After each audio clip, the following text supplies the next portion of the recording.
Hi everyone, I am Anjana. Welcome to our channel Alex Anjana Foodie Lifestyle.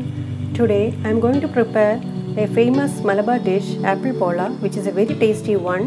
It's easy to prepare. Follow the English subtitles given in the video. Happy cooking!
After 40 minutes, apple pola is ready. Let it cool for 10 to 15 minutes. Then you can slice it and have it. After 15 minutes, it got cooled down. The sides got detached from the vessel. You can topple it down, then slice it and have it. Thanks for watching our video. Bye bye.